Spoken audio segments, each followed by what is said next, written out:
दोस्तों 5वें दिन केवल 50 पर गवा दिए थे टीम इंडिया ने 4 विकेट। तब रोहित और राहुल ने अपनी खूंखार बल्लेबाजी से पलट डाला। मैच का पूरा रुख हुआ था ऐसा हाल, टीम इंडिया को जीत के लिए चाहिए थे केवल 6 रन।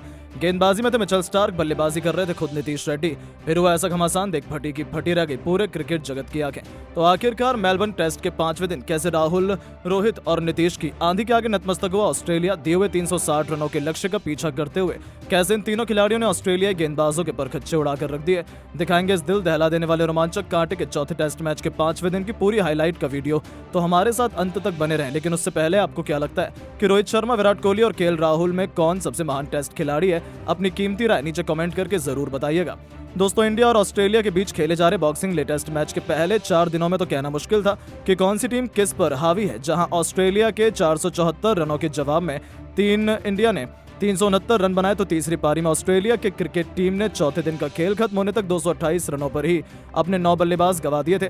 ऑस्ट्रेलिया के पास 333 रनों की लीड थी। ऐसे में 5वें दिन के खेल पर सबकी नजरें टिकी हुई थी कि अब आखिर होने क्या वाला है। ऐसे में दोस्तों जब 5वें और सबसे इंपॉर्टेंट दिन का शंखनाद हुआ, तब स्कॉट बॉलैंड और नाथन लियोन ने आते ही अपने बल्ले से कुछ वो कर दिखाया जो कोई सोच भी नहीं सकता था। जी हां, बुमराह के पहले ओवर में लियोन का कैच विराट कोहली से छूट गया और ये टीम इंडिया को इतना भारी पड़ेगा किसी को अंदाजा भी नहीं था। जहां लाइन ने न सिर्फ अपना 50 पूरा किया बल्कि ऑस्ट्रेलिया की लीड को 359 रनों तक पहुंचा दिया था। लेकिन दोस्तों तभी जसप्रीत बुमराह आते हैं और बॉलैंड के विकेट उखाड़ते हुए उन्हें क्लीन बोल्ड कर पूरी की पूरी ऑस्ट्रेलिया को 254 रनों पर ऑल आउट कर देते हैं। इसी के साथ टीम इंडिया को टारगेट मिला था 360 का, जहां भारत के लिए सबसे अधिक जसप्रीत बुमराह ने 5 सफलताएं हासिल की थी। और टीम इंडिया इस 5वें टेस्ट मैच में जीत से केवल 360 रन दूसरे मुकाबले किसी भी तरफ जा सकता था। ऐसे में टीम इंडिया को आसान से जीत दिलाने यशस्वी और रोहित शर्मा आए थे, लेकिन किसी ने सपने में भी नहीं सोचा था कि इस मैच में कुछ ऐसा हो जाएगा जहां ऑस्ट्रेलिया के गेंदबाजों ने ऐसा कहर बरपाया कि यशस्वी जायसवाल ही नहीं बल्कि विराट कोहली, ऋषभ पंत और वाशिंगटन सुंदर जैसे 4 बल्लेबाज केवल 50 के भीतर ही पवेलियन लौट गए थे। टीम इंडिया की हालत खराब हो गई थी। ऑस्ट्रेलिया तो जीत का जश्न मना रही थी। उस समय टीम इंडिया के लिए संकट मोचन बने रोहित शर्मा और केएल राहुल, जिन्होंने अपने बल्ले से वो चमत्कार कर दिखाया कि ऑस्ट्रेलिया के जबड़े से जीत को छीन लाए। पहले कुछ ओवर में तो इन्हें बिल्कुल भी रिस्क लेना जरूरी नहीं समझा। वो कछुए की रफ्तार से भारतीय पारी को आगे बढ़ा रहे थे, लेकिन रोहित शर्मा कब तक अपने आप को रोक पाते। थोड़ी देर बाद ही रोहित ने अपना अंदाज बदला और कुछ अटैकिंग शॉट खेले। वही राहुल शुरू में अपना समय ले रहे थे और रोहित का साथ दे रहे थे। इन दोनों के बीच काफी ज्यादा तालमेल भी नजर आ रहा था। उन्होंने कप्तान रोहित के साथ मिलकर जिम्मेदारी से बैटिंग करी, जैसे जैसे पारी को संभाला और आगे बढ़ाया। देखते देखते उन दोनों ने अपने बल्ले से धमाल मचाना शुरू कर दिया। मिचेल स्टार्क के एक ओवर में लगातार 2 गेंद पर 2 चौके मारकर रोहित ने ऑस्ट्रेलिया को मुंहतोड़ जवाब देना शुरू कर दिया। दूसरी तरफ राहुल भी अपने करियर की रेड हॉट फॉर्म में चल रहे थे। इन दोनों को आउट कर पाना फिर ऑस्ट्रेलिया के बस की बात नहीं लग रही थी। उन्होंने देखते देखते टीम इंडिया को 100 रनों के पार पहुंचा दिया और थोड़ी देर बाद उसके बाद पहला सेशन एंड हो गया, जहां चौथे दिन की सुबह पहला सत्र समाप्त होने तक टीम इंडिया का स्कोर 148 रन 4 विकेट के नुकसान पर था। जिसके बाद दूसरे सेशन का खेल शुरू हुआ। भारत के लिए एक बार फिर कप्तान रोहित शर्मा के साथ में राहुल बल्लेबाजी करने के लिए दूसरे सेशन के शुरुआत में एक बार फिर से इन दोनों ने काफी संभल कर बल्लेबाजी की, क्योंकि शुरू में ऑस्ट्रेलिया के गेंदबाजों को मदद मिल रही थी। लेकिन कुछ ओवर निकलने के बाद में रोहित शर्मा ने अपने गियर बदले और बड़े शॉट खेलने शुरू कर दिए। रोहित शर्मा काफी अच्छी लय में नजर आ रहे थे। वहीं राहुल भी रोहित शर्मा का अच्छा साथ देते हुए नजर आ रहे थे। जिसके बाद 31 ओवर में इन दोनों ने शतकीय साझेदारी पूरी कर ली और साथ में भारत को भी 165 रन के पार पहुंचा दिया। देखते देखते भारतीय कप्तान रोहित शर्मा ने भी अपनी हाफ सेंचुरी पूरी कर ली। अब रोहित शर्मा और राहुल ने भारत की पारी को संभाल लिया।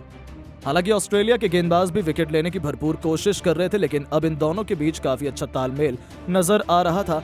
रोहित और राहुल ने अब अपने तेवर भी चेंज कर लिए थे, जिसके बाद राहुल ने भी कंधे से कंधा मिलाते हुए अपने 51वें ओवर में पूरी कर ली और भारत को भी 223 रनों के पार पहुंचा दिया।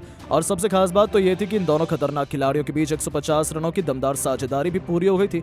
ये दोनों तो ऑस्ट्रेलिया के गेंदबाजों के परखच्चे उड़ाने पर तुले हुए थे। Pat Cummins, Josh Hazlewood, Mitchell Starc, इन तीनों की तिकड़ी को उन्होंने ऐसा धोया कि दिन में तारे दिखाते हुए ऑस्ट्रेलिया के खेमे में हड़कंप मचा दिया था। ऑस्ट्रेलिया का हर एक प्लान फ्लॉप हुआ था। उन्हें समझ नहीं आ रहा था कि कैसे इन दोनों को तूफान को रोका जाए। आपको बता दें कि दोस्तों फिर देखते देखते रोहित ने 2 लगातार चौके लगाकर अपनी धमाकेदार सेंचुरी पूरी कर ली, जिस पर पूरी स्टेडियम में खड़े होकर उन्हें सलाम ठोक उनकी तारीफ करी।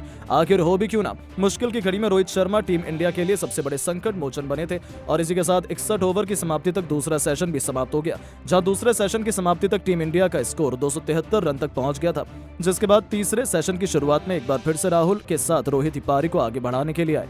रोहित और राहुल ने सेशन की शुरुआत ही अटैकिंग तरीके से की। खासतौर पर रोहित ने बॉलर्स के ऊपर डोमिनेट किया। वहीं उसके 3 ओवर के बाद में रोहित शर्मा ने राहुल के साथ में मिलकर अपनी टीम को 300 रन के पार पहुंचा दिया था। दोनों ही बल्लेबाजों के बीच की ये साझेदारी अब ऑस्ट्रेलिया के लिए काफी खतरनाक होती नजर आ रही थी, क्योंकि ये दोनों तेजी से भारत के स्कोर को आगे बढ़ा रहे थे। लेकिन उसके बाद में सेट बल्लेबाज कप्तान रोहित शर्मा को पैट कमिंस ने आउट कर दिया और भारत को सबसे बड़ा झटका दिया, जहां रोहित शर्मा ने भारत के लिए 139 रन की कप्तानी पारी खेली। रोहित शर्मा ने इस पारी के दौरान 12 चौके और 4 तूफानी छक्के भी लगाए और उसके बाद में बल्लेबाजी करने के लिए नीतीश रेड्डी आए, जिसके बाद नीतीश और राहुल ने मिलकर भारत की पारी को आगे बढ़ाने का काम किया।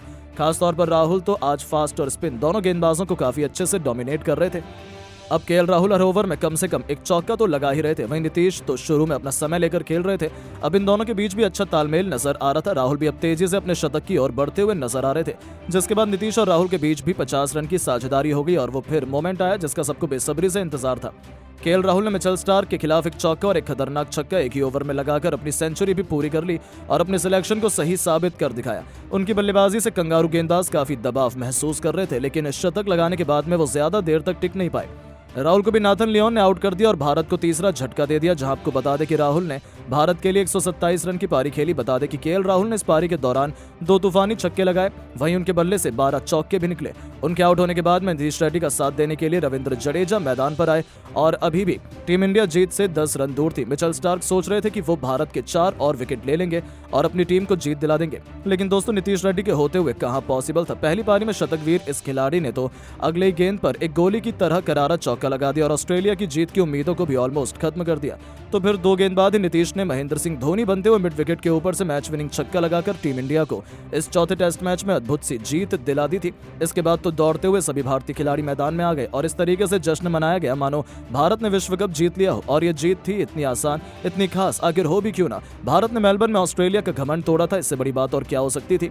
लेकिन दोस्तों अब आप टीम इंडिया की धमाकेदार जीत पर क्या कहना चाहेंगे? कौन था इस जीत का असली हीरो? अपनी राय नीचे कमेंट करके जरूर बताएं और ऐसी शानदार खबरों के लिए चैनल को सब्सक्राइब जरूर करें। धन्यवाद।